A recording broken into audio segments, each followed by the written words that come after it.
Hello students, welcome to the next session of economics. We are doing the chapter rural development, and now we are discussing about the problems in the agricultural marketing in India.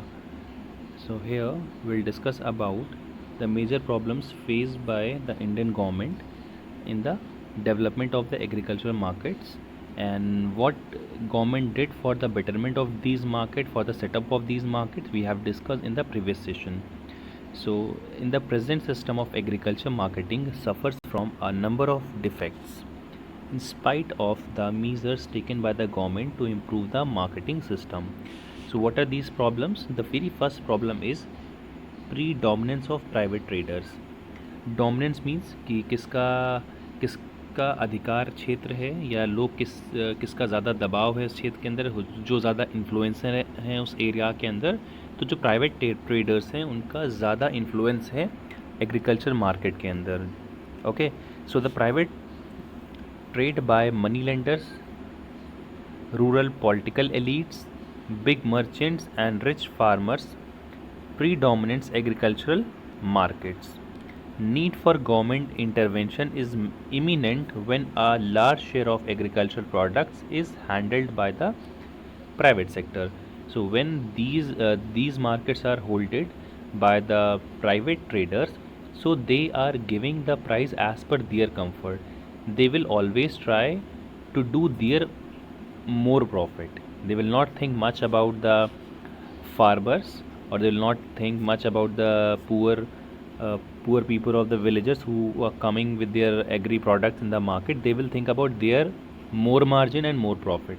So there is a requirement of the government intervention in these markets to reduce the dominance of the private traders in the market. So I hope this point is clear to all of you. Then after, the next point is distress sale and lack of market information. This is again a very major problem faced by the people in the Indian agricultural markets. Distress sale का meaning है most of the Indian farmers are poor and under debts, so they often make a distress sale at very low price of their products, because they have to pay back the loans whatever they have taken at the time of their sowing the seeds, or for at the beginning of their crop season. So it brings low income to them as goods are sold to the village moneylender or brokers who exploit their situation. Usually they are selling their produce to the moneylender from whom they have taken the money. So there is a dual loss of those people. The first thing, कि they are getting the less price. The second thing, those moneylenders are charging the high interest rates also. And on the other hand, if brokers are taking the crop, so they are including their margin also in between. So sometimes due to the lack of the market information on prevailing prices, they sell their produce at less prices. Suppose nowadays government has announced the minimum MSP or minimum support price for the sugar cane 330 rupees. So in the village, the brokers are going and they are asking for to sell poor farmers to their sugar cane at 200 rupees quintals. So they thought कि last year the price from the government end was 220, so this time it is, if they are giving the price of 200 and they are giving us the cash money immediately, then they are ready to sell their crop, because they were not aware कि what is the real market price of the product, so they can get more money, they can earn more profit or more margin. But due to the lack of market information, they face this problem. This is not only for sugarcane, many other crops are there like wheat, paddy and banana, and many other crops are there. The next problem which faced people in the agricultural market sector is the lack of transport facility. There are no proper roads and transportation facilities to help farmers carry their produce to the organized markets where they can get fair price of their products. Hence they are forced to sell their products at the village market at low prices. The reason being, there is lack of transport facility in the village areas, so they are compelled to sell their produce at low price in the local village markets. The next problem is lack of regulated markets. Regulation of markets by government has benefited farmers as well as consumers. That means कि there are some guidelines, there are some provisions from the government end in the village markets for the betterment of the farmers and as well as for the consumers. So however these are still less in number, is there is still a need to develop about 27,000 rural periodic markets as regulated marketplaces to realize the full potential of rural markets. So government is working over them, and the government is trying to ensure that the poor people of farmers will get the benefit as well as consumer will also get the benefit of the fair price in the markets. So for that they are continuously working, and in their pipeline there is a project of about 27,000 rural periodic markets to convert into the regulated marketplaces in the rural areas. The very next one is the problem of infrastructural facilities. What comes in the infrastructure facilities? So through provision of physical infrastructure facilities like warehouses where the people can store their agri products, go downs, cold storage, etc. has been made. Still, the present infrastructure facilities are quite inadequate to meet the growing demand and hence need to be improved. Like there is requirement of more such infrastructural facilities, so they will be uh, we were we will be able to store the crops, and it will benefit the farmers and overall economy, because almost 20 to 15% crop every year destroyed due to the lack of these storage facilities.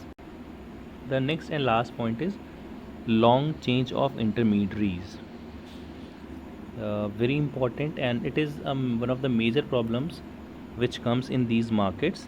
There is a long chain of middlemen between the cultivator of the products and the ultimate consumers. All these intermediaries charge for their services, and hence the return to the actual cultivator falls. So I hope you are getting this point. For example, if we'll talk about the fruits, so when the fruits like oranges, uh, when the traders or brokers purchasing the oranges from the cultivator, so they are just buying them at the price of 8 to 10 rupees per kg, and in our market they are selling at the 80 rupees per kg, like 10 times. Similarly, if we'll talk about some other products like mint is also there. So if the farmers are selling this cash crop peppermint at the local trader or broker at the price of rupees and 600 per liter, so to the big firms, to the pharma companies, they are selling it approximately 2000 rupees per liter to 1800 rupees per liter. So they are getting very much price, like there's a huge difference in the price, like 600 and 2000 or 1800, huge price difference between the actual buyer and the cultivator, and due to the middlemen the cultivators are getting the less price in the rural markets. Now we have discussed about the 6 problems which we usually face in the agricultural market, in the agriculture markets, in the village areas, village level. There are the suggestions to improve the agricultural marketing system in the country. So, in the light of above defects in the agriculture marketing system, improvement in the system is urgently required. What we should do for the betterment of the agriculture marketing system in the country? The first point is you need to note down these all points. Government intervention should increase where private traders predominant agriculture markets. Okay, so government should interfere in those markets where there are lots of private traders are dominating the market area. More of the rural periodic markets should be developed so that full potential of rural markets can be realized. Third one, there should be increased provision of more infrastructural facilities like warehouses, cold storages, etc., so that farmers do not have to make distress sale, or so finally they will get a better price for their crop. Meaning of distress sale we have discussed in the previous page today in our class. You can go back and check. Abolition of intermediaries is very important, as we have discussed the sixth point in the agricultural marketing problems. The farmers do not get the better price for their crop, and the returns of farmers reduced, and middlemen or those brokers are getting the big margin they are earning. The fifth point is provision of standardization and grading of products should be modernized in order to make them comparable and competitive. We should grade the product like A quality product, B quality product, and C quality product, and according to the grading we can sell the product in the market and we can get a very good price. Suppose if you are selling the mangoes, normally I am giving just an example. So A grade mango is going to be sell at rupees 150 rupees to 250 rupees per kilogram, but average mango we can see selling in the market is from 40 to 50 or 60 rupees per kilogram. So there is a difference of the 3 to 4 times in the price if we are selling, if we are doing the grading of the product. Similarly, cumin is there, many vegetables are there, many spices are there. If we are doing the grading of the products, we can get the better price for the product through this. The sixth point is dissemination of market relation information should be more properly and extensive done through electronic media and print media, so that farmers are aware of the current market conditions. When they need to sell, when they can sell their product at better price, they should come in the market in that time period. New cooperative marketing society should be established and the existing should be improved. And the next is all financial institutions, commercial banks should provide easy credit to the farmers as and when required by them. And as we were discussing, if they are getting the these loans at a right time, then they can get more benefit, as as they have sown the crop and they need some credit to irrigate their crop. And if they are not getting the finance at the proper time or the right time, so their crop will destroy, and it is going to hamper the overall production and the condition of those poor farmers and the village people. So I hope these points are clear to you, students. And in the next session we will start the next topic, that is your alternative marketing channels and diversification of agriculture. Okay, so students, see you in the next session. If there is any query or question or doubt, you can ask me. Okay, thank you.